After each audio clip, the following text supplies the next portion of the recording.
श्रीमद् भगवद गीता अध्याय 1 अर्जुन विषाद योग। नमस्कार साथियों, आप सुन रहे हैं वॉइस ऑफ सनातन। आज से हम शुरू कर रहे हैं श्रीमद् भगवद गीता का गहन अध्ययन, शुरुआत से अंत तक। भगवद गीता केवल एक धार्मिक ग्रंथ नहीं है, बल्कि यह जीवन का संपूर्ण मार्गदर्शन है। यह हमें बताती है कि कठिन परिस्थितियों में कैसे निर्णय लें, मोह और आसक्ति से ऊपर उठकर सत्य और धर्म के मार्ग पर कैसे चलें। गीता 18 अध्यायों और 700 श्लोकों में विभाजित है। इसमें भगवान श्री कृष्ण ने जीवन, कर्म, ज्ञान, भक्ति और मोक्ष का ऐसा रहस्य खोला है जो हर युग और हर इंसान के लिए समान रूप से प्रासंगिक है। आज हम शुरू कर रहे हैं अध्याय 1 अर्जुन विषाद योग से।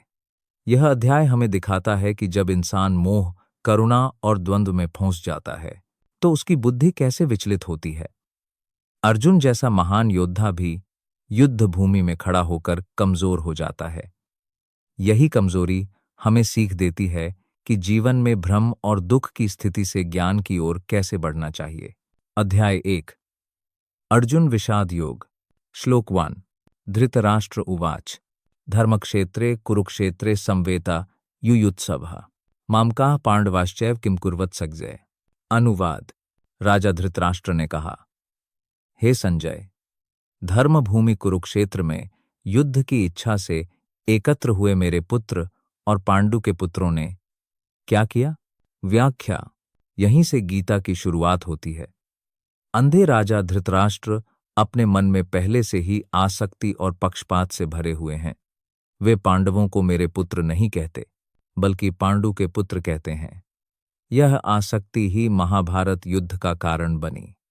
यह श्लोक हमें सिखाता है कि जब हम अपने अहंकार और पक्षपात में फंस जाते हैं तो धर्म और अधर्म की पहचान खो बैठते हैं। अब कल्पना कीजिए उस युद्ध भूमि की। कुरुक्षेत्र का विशाल क्षेत्र, जहां लाखों सैनिक, रथ और घोड़े खड़े हैं, शंखनाद गूंज रहा है और वातावरण में केवल युद्ध की गर्जना है। इधर कौरव सेना है जिसका नेतृत्व भीष्म पितामह कर रहे हैं। उनके साथ द्रोणाचार्य, कर्ण, अश्वत्थामा और अन्य योद्धा खड़े हैं। उधर पांडवों की ओर से अर्जुन अपने रथ पर भगवान श्री कृष्ण के साथ खड़ा है। यह युद्ध केवल राज्य सत्ता का नहीं था, बल्कि धर्म और अधर्म की निर्णायक भिड़ंत थी। अर्जुन जब युद्धभूमि में खड़ा होकर अपने सामने खड़े योद्धाओं को देखता है तो उसका हृदय द्रवित हो उठता है। वह देखता है कि सामने उसके अपने गुरु द्रोणाचार्य, पितामह भीष्म, भाई, चचेरे भाई, मित्र और संबंधी खड़े हैं। उसका मन कहता है, क्या अपने ही परिवार का वध करना उचित है? क्या राज्य और सुख अपने प्रियजनों के बिना अर्थहीन नहीं हो जाएगा? क्या अपने गुरु और पितामह के सामने हथियार उठाना अधर्म नहीं होगा?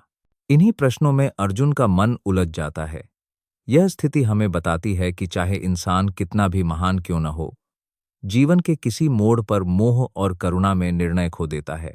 अर्जुन आगे कहता है, हे कृष्ण, मेरे हाथ कांप रहे हैं, मेरा मुंह सूख रहा है, मेरा शरीर कांप रहा है, मेरा गांडीव धनुष हाथ से गिर रहा है, मैं अब युद्ध नहीं कर सकता। यहां अर्जुन अपना धनुष छोड़ देता है और रथ पर बैठ जाता है। यही स्थिति है जिसे विषाद योग कहा गया है। यह अध्याय हमें सिखाता है कि ज्ञान की शुरुआत हमेशा दुख से होती है। जब इंसान संकट में पड़ता है तभी वह सच्चे मार्गदर्शन की खोज करता है। यदि अर्जुन का विषाद न होता तो गीता का उपदेश भी न मिलता। निष्कर्ष।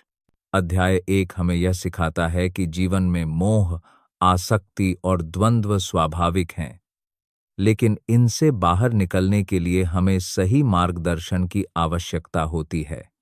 अर्जुन ने जब अपनी कमजोरी स्वीकार की, तभी भगवान श्री कृष्ण ने उसे गीता का उपदेश देना शुरू किया। इसलिए जब भी हम जीवन में उलझन, निराशा या विषाद में हों, तो यह समझना चाहिए कि यह ही वह क्षण है जब हमें भगवान, धर्म और सत्य से जुड़ने की आवश्यकता है। साथियों, यह था श्रीमद् भगवद गीता का पहला अध्याय, अर्जुन विषाद योग। कल हम अध्याय 2 सांख्य योग से शुरुआत करेंगे, जहां भगवान श्री कृष्ण अर्जुन को जीवन, आत्मा और कर्म का पहला दिव्य ज्ञान देंगे। अगर आपको यह ज्ञानपूर्ण यात्रा अच्छी लगी हो तो चैनल को लाइक, शेयर और सब्सक्राइब करना न भूलें।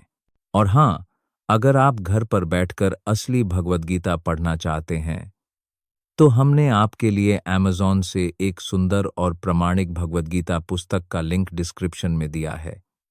वहां से खरीदकर आप ज्ञान भी पाएंगे और हमारे चैनल को भी सपोर्ट करेंगे।